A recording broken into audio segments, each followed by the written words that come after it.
Alors, aujourd'hui, quelques réflexions autour de Camille Claudel. Quelques réflexions parce que, pour ce que je vais essayer d'avancer, il faudrait quelques heures, je pense, pour que ça atteigne une certaine cohérence. Mais bon, je vais m'autoriser peut-être à délirer un peu autour de Camille. Alors, une intervention que j'ai intitulée Camille et Paul, la même folie. Tous les deux sont issus du même deuil impossible. Tous les deux ont eu cette mission insensée de remplacer l'enfant mort. Ils ont eu à porter cette impardonnable faute de n'avoir pas été celui qui n'était plus. Pour chacun, la faute originelle se décline selon des modalités propres, exclusives même. En est exclu celui qui ne participe pas de la faute. Le péché originel est une affaire individuelle dont la rédemption échappe au texte sacré. Pourtant, elle était née sous les auspices de celle qui n'avait pas péché. Elle était née un 8 décembre, jour de l'Immaculée Conception. Elle porte cependant cette faute impardonnable de ne pas avoir été un garçon, de ne pas être Charles Louis, le frère mort il y a 15 mois, alors qu'il avait 15 jours, mort un 16 août, le lendemain de l'Assomption de la Vierge. Elle est née le jour de la fête de la Vierge, quand il est mort le lendemain de son Assomption. La mère, au désespoir qu'elle soit fille, lui en voudra toujours. Elle recevra un nom asexué, Camille, laissant dans la langue une incertitude sur son inacceptable état féminin. Enfin arriva le Rédempteur, l'homme.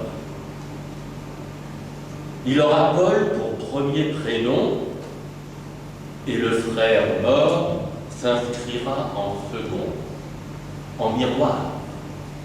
De Charles Louis, Paul aura pour second prénom Louis Charles. Paul était aussi le nom du frère de la mère, laquelle insiste encore. Il faut que les vivants se chargent du poids des morts. Le frère de la mère, Paul, donc, dont elle transmet le nom à son fils, s'est suicidé il y a 2 ans. Paul Louis Charles porte 2 morts, Camille porte la faute d'être femme. Il faudra encore marquer du signe de la Vierge celui qui aura osé être homme. Peut-être pour prendre un peu de la faute de Camille. Il aura pour 3e prénom Marie. Paul Louis Charles Marie. Une 3e enfant est aussi venue dans la famille, née entre Camille et Paul. Celle-ci eut droit à l'amour de la mère. Elle fut exemptée du péché originel. En signe de quoi, elle eut le privilège de porter le nom de la mère, Louise. Et elle fut préservée. Elle fut préservée et du génie et de la folie. Camille façonne dans la glaise. Adama. Paul Paul écrit. Dès l'âge de 6 ans, Camille modèle la glaise. Au même âge, Paul écrit ses premiers poèmes. Au commencement était le Verbe. Tous les deux, recréateurs de l'enfant mort, de l'enfant perdu. Paul avec des mots, Camille avec de la terre. Louise joue du piano mais ne perdurera pas. Seuls Camille et Paul persisteront dans les arts. L'art peut-il protéger de la folie? L'artiste a cet insoutenable privilège de percevoir quelque chose de réel. Au-delà des représentations imaginaires qu'induisent les sens, en deçà du défilé des signifiants qui organisent cet imaginaire dans l'ordre symbolique, l'artiste perçoit le réel brut de dégoût. L'artiste dit, avec ses mots transfigurés dans son art, l'indicible du réel. Il n'est pas un esthète. Il ne dit pas le beau, il dit le réel. Une remarque hautement péjorative aux Beaux-Arts est de dire qu'un tableau est très décoratif, indiquant que le peintre n'a rien saisi de l'essentiel de ce qu'il est tenu de dire. En cela, l'artiste est tenu de dire ce qui lui échappe. Et à chaque œuvre, il ne peut que constater que ce n'est pas ça. Et, inlassablement, il répète ce ratage. Lacan dit à Marguerite Duras, « Vous ne savez pas ce que vous dites. » Le savait-il, Camille et Paul? Que signifie ce qu'elle écrit à Rodin?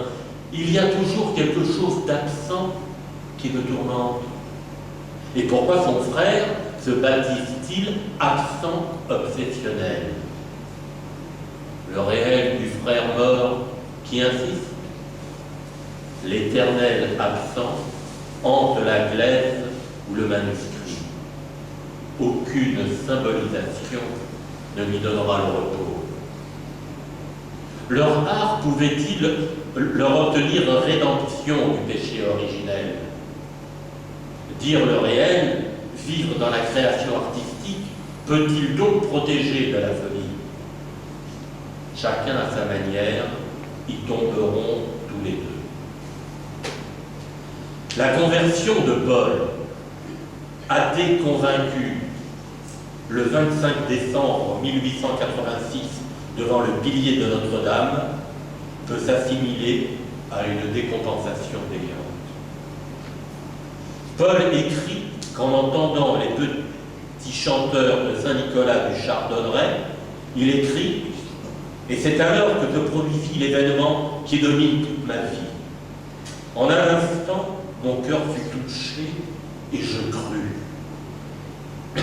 Je crus d'une telle force d'adhésion, d'un tel soulèvement de tout mon être, d'une conviction si puissante, d'une telle certitude, ne laissant place à aucune espèce de doute, que, depuis, tous les livres, tous les raisonnements, tous les hasards d'une vie agitée n'ont pu ébranler ma foi, ni à vrai dire la toucher. »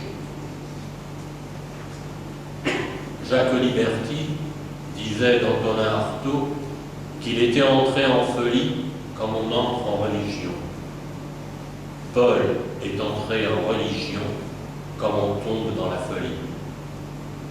Mais Paul sera préservé des douleurs de Camille. Sa folie restera sociale, jamais pointée comme telle.